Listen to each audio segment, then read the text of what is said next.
देश में यूपीएससी का रिजल्ट जारी हो गया है। ऐसे में उत्तराखंड में भाजपा प्रदेश प्रवक्ता सुरेश जोशी की बेटी दीक्षा जोशी ने यूपीएससी परीक्षा में शानदार प्रदर्शन किया है। दीक्षा ने 19वीं रैंक हासिल की है। ऐसे में A1 टीवी के संवाददाता यशराज आनंद ने दीक्षा जोशी से की खास बातचीत। हमारे साथ मौजूद हैं दीक्षा जोशी, जो वीमेन एम्पावरमेंट की एक मिसाल बनी हुई है। इन्होंने यूपीएससी के एग्ज़ाम में 19वां रैंक हासिल कर उत्तराखंड, पिथौरागढ़ और देश का नाम रोशन किया। तो आइए मिलते हैं दीक्षा जोशी से। सबसे पहले मेरा प्रश्न कि आप जो यूपीएससी की तैयारी कर रही थी, किन किन परेशानियों का आपको सामना करना पड़ा? सर आई थिंक एक तो चैलेंज था, कोविड का टाइम था जिस टाइम पे यूपीएससी का एग्ज़ाम होना था, तो रिसोर्सेज काफ़ी ज़्यादा लिमिटेड थे, तो मोस्टली ऑनलाइन मटेरियल का हेल्प लेना था। दूसरा आई थिंक मेरे लिए एक पर्सनल लेवल पे चैलेंज था कि 2 फेलियर्स ऑलरेडी हो चुके थे एग्ज़ाम में, तो उस डीमोटिवेशन से बाहर निकलना और फिर से तैयारी करना, आई थिंक ये 2 सबसे बड़े चैलेंज थे एग्ज़ाम के लिए।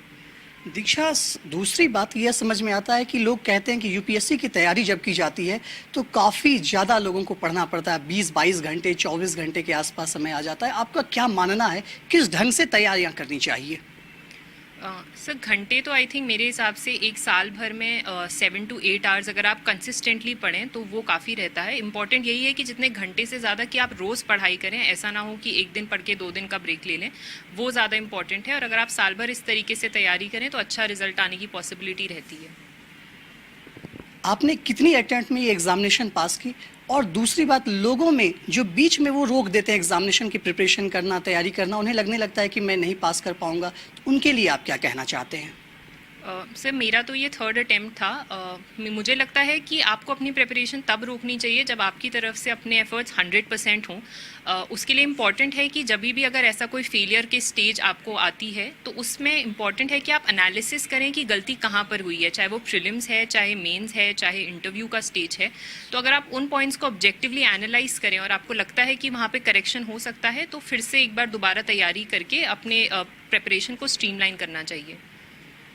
बहुत सारे ऐसे स्टूडेंट्स भी हैं जो मानते हैं कि उनका 10th सही नहीं हो पाया, इंटर सही नहीं हो पाया, तो क्या वो आगे यूपीएससी की तैयारी कर पाएंगे? क्या वो उसमें सफलता प्राप्त करेंगे? ऐसे विद्यार्थियों को आप क्या कहना चाहते हैं? सर यूपीएससी का एग्ज़ाम अपने में एक बहुत ही इंडिविजुअल और डिफरेंट एग्ज़ाम है, तो इरिस्पेक्टिव कि आपके 10th 12th में कैसे मार्क्स हैं, आपका कॉलेज में परफॉर्मेंस कैसा है, बिकॉज काफ़ी सारे स्टूडेंट्स ऐसे रहे हैं जिनके अच्छा परसेंटेज नहीं होता है लेकिन फिर भी वो यूपीएससी में टॉप रैंक्स पे आते हैं। तो उन सब से डिमोटिवेट नहीं होना है, आपको बस फोकस रखना है कि आप अभी एग्ज़ाम की अपनी प्रिपरेशन सही से करें और उस डायरेक्शन में काम करें तो आपको एक अच्छा रिजल्ट मिल सकता है। यूपीएससी के प्रिपरेशन के पहले आपने एमबीबीएस भी कंप्लीट किया। आपने एमबीबीएस मेडिकल लाइन को छोड़ करके आप यूपीएससी की लाइन में आ गई, तो आपको ये इंस्पिरेशन कहाँ मिला? और क्या आपको डर नहीं लगा कि यदि एमबीबीएस छोड़ने के बाद आप यूपीएससी में आती, यदि उसमें कामयाबी नहीं मिले तो फिर आप क्या कर सकेंगे? इसके विषय में आप बताएं। सर आई थिंक मोटिवेशन शुरू से बचपन से यही था कि जो भी सर्विस करनी है उसमें एक सोशल एंगल होना चाहिए। इसका प्राइमरी रीज़न यही था कि मैं एक ऐसे डिस्ट्रिक्ट से आती हूँ जहाँ पे फैसिलिटी इतनी ज़्यादा नहीं है, तो बचपन से वो सब कुछ देखा था। बात रही एमबीबीएस से यूपीएससी की तरफ शिफ्ट करने की, तो वो इसीलिए हुआ क्योंकि इंटर्नशिप के टाइम पे जब मैं गवर्नमेंट सेटअप में थी तो वहाँ पर मैंने देखा कि हेल्थ केयर डिलीवरी में किस तरीके के चैलेंजेस हैं, और मुझे लगा कि उन चैलेंजेस में अगर मैं उनको सॉल्व करने में अपना कंट्रीब्यूशन दे सकूं तो उससे काफ़ी ज़्यादा लोगों को बेनिफिट हो सकता है। यही रीज़न से मैंने डिसाइड किया। ये कभी दिमाग में नहीं था कि सक्सीड नहीं होंगे, ये ज़रूर था कि टाइम शायद ज़्यादा लग सकता है, बट अगर कोशिश करें तो रिज़ल्ट अच्छा रहता है हमेशा जनरली।